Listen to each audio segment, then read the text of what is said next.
Halo semua, coba deh pernah nggak sih kepikiran soal dunia yang ada persis di bawah telapak kaki kita? Hari ini kita bakal ngobrolin sesuatu yang tiap hari kita injak, tapi mungkin jarang banget kita perhatiin, yaitu kulit hidupnya planet kita, pedosfer, atau ya bahasa gampangnya tanah. Oke, jadi kita bakal bedah kisah hidup si tanah ini dalam 5 bagian. Kita mulai dari kelahirannya, terus resep rahasianya, kita lihat juga profil lapisannya, intip tanah-tanah khas Indonesia, dan terakhir, kenapa ini jadi fondasi hidup kita. Langsung aja kita mulai ya. Oke, kita masuk ke bagian pertama, kelahiran tanah. Ini pertanyaan dasarnya nih, gimana ceritanya sesuatu yang keras kayak batu bisa berubah jadi daratan yang subur tempat kita hidup? Nah, jawabannya itu dimulai dari sebuah proses yang luar biasa lambat tapi juga super kuat. Kalau mau pakai istilah resminya nih, namanya pedosfer. Ini tuh zona super penting, di mana batu, udara, air, sama kehidupan semuanya ketemu dan saling berinteraksi. Jadi, ini bukan sekedar debu atau kotoran ya. Anggap aja ini sebuah sistem yang hidup dan dinamis banget. Jadi, semuanya itu berawal dari proses yang namanya pedogenesis, atau gampangnya kelahiran tanah.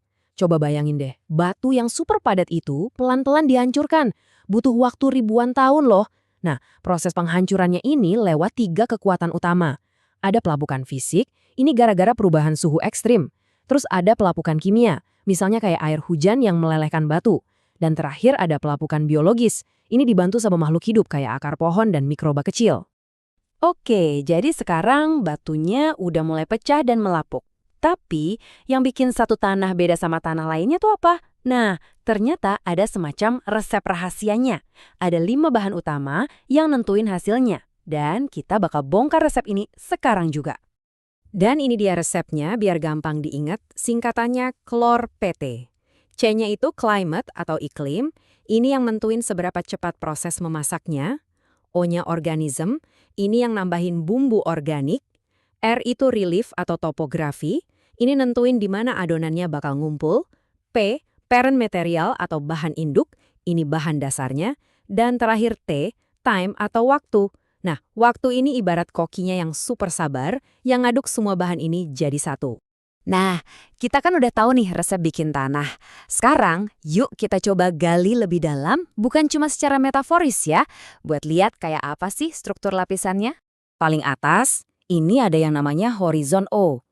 Anggap aja ini selimut organiknya tanah. Isinya itu dedaunan yang jatuh, ranting, dan bahan organik lain yang lagi membusuk.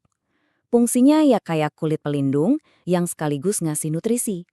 Tepat di bawah si selimut tadi ada horizon A, atau yang biasa kita sebut topsoil. Nah, ini dia nih bagian paling pentingnya, lapisan emasnya. Super subur, kaya nutrisi, tempat akar-akar tanaman nyari makan, dan mikroba-mikroba pada sibuk kerja.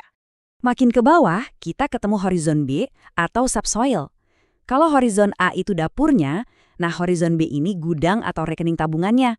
Mineral-mineral yang bocor dari lapisan atas disimpan dan dikumpulin di sini. Gali lebih dalam lagi, ada horizon C. Ini zona transisi lah, udah bukan tanah subur lagi, tapi juga belum jadi batu yang padat. Isinya ya serpihan-serpihan batu induk yang udah mulai lapuk. Dan paling dasar, inilah dia, horizon R atau bedrock. Batuan dasar yang masih utuh, solid, dan belum lapuk sama sekali. Ini fondasi dari semua lapisan yang ada di atasnya. Oke, tadi kan kita udah lihat struktur umum tanah yang berlaku di mana-mana. Sekarang, yuk kita pulang kampung dan lihat lebih dekat palet warna tanah yang ada di Indonesia. Soalnya beragam banget. Nah, disinilah kita bisa lihat betapa kayanya Indonesia. Coba lihat tabel ini. Ini kayak daftar kepribadian tanah di seluruh Nusantara. Ada aluvial yang subur banget dari endapan sungai, cocok buat pertanian. Terus primadonanya, tanah vulkanik atau andosol. Ini suburnya kebangetan. Makanya Pulau Jawa itu bisa jadi lumbung pangan. Tapi di sisi lain kita juga punya tanah organosol atau gambut. Biasanya di rawa-rawa Kalimantan dan Sumatera.